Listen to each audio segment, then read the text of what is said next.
How's it going today, everyone? This is KaijuFanatic, your host, bringing you a brand new Sofubi review. Today, we're looking at the CCP middle-sized G-Store exclusive pink, blue, and gold Godzilla 2000.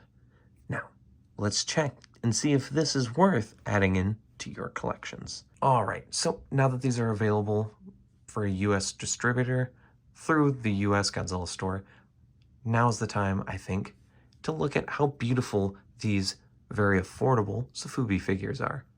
As I said, these are the middle class. These aren't so tiny, but they're not super large either, as you guys will see. But the paint job on this is gorgeous. The sculpt itself as well is very nice for how, you know, how small it is. I'll still say it's smaller because most Sofubi are at least 7 inches. This is about 4.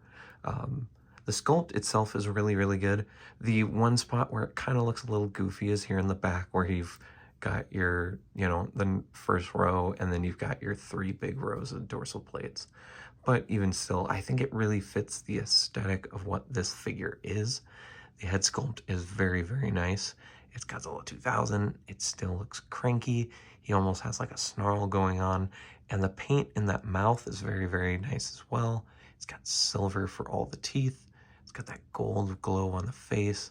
The eyes look good with the red and the black pupils. The blue spray that is all down the back. And of course, at different parts of the body as well. Silver highlights on the toenails and the fingernails. Very, very nice. The base figure is pink. So that's the base color of the sculpt, the blank, as you could say. And then just the orange and gold highlights here, more blue here. It just is a very nice looking figure. It's not quite Cherry Blossom, but it's also not like, it's not Cherry Blossom either. It's a very like spring, kind of almost like it almost has a Hawaiian feel as well. I did check the site and it didn't have an official name. It just said it was the G-Store exclusive. I believe this is number 3, so each colorway kind of has like different versions depending on how exclusive it is. There's going to be a base color, which is probably just the pink. Then there will be one that's just one of the 2 highlights, and then there's like a third one, which is this one, which has all 3. Sometimes there's a 4th one where it's translucent as well, but those are normally not G-Store exclusives. Those are normally like in-hand event exclusives. But it's very, very nice. I'm very, very impressed with this being my first one. Definitely seen quite a few of these. I almost bought one at G-Fest this past year in 2023, but they didn't have pretty much this one, which is the one I was looking for. This is a very old JP exclusive that they finally just brought over to the US, which is nice, now that the store is open. For articulation, it does have quite a few. The head rotates, the arms rotate, and the legs rotate. No tail articulation. 1 mold here. Very, very cool. Tail's short, and that's a-okay. I'm not too big on the length of tails when it comes to Sofubi. The shorter the tails are, the easier it is to, have them on the shelf. Here's some legal stamps, CCP, and then we have our Toho company stamp as well. Let's look at a quick size comparison, just one this time, and show you just the size on this figure. Here it is next to the Marusan 350 Godzilla 2000. It's about half as tall, just showing you that although it is short, it's not exactly tiny either. I may have fibbed a little bit. Here's a second comparison next to the sleeping Funko Pop Godzilla Evolved. I fibbed again. Here's a third size comparison next to a Bandai Movie Monster Series -1 Godzilla. See, it's not that short. It's also not that tall, but it looks great next to it, actually. I'm very impressed. All right, I've got to make a quick cut in here before the end of the video. I want to talk about a gimmick of this release, and that's the fact that this is only $28. Yes, this is only $28.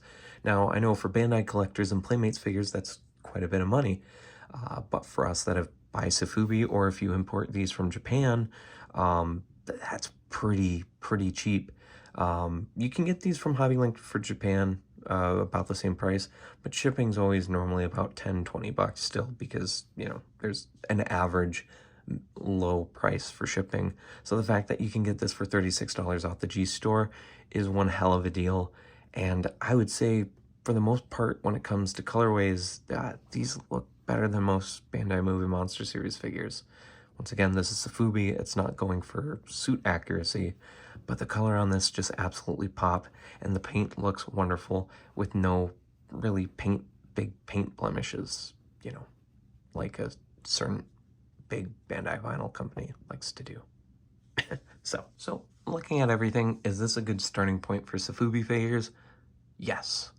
When it comes to the sculpt and the gimmick, the price of this figure, I'm very, very impressed with this. For a $30 figure, this outdoes Bandai figures and Playmates figures. Easy.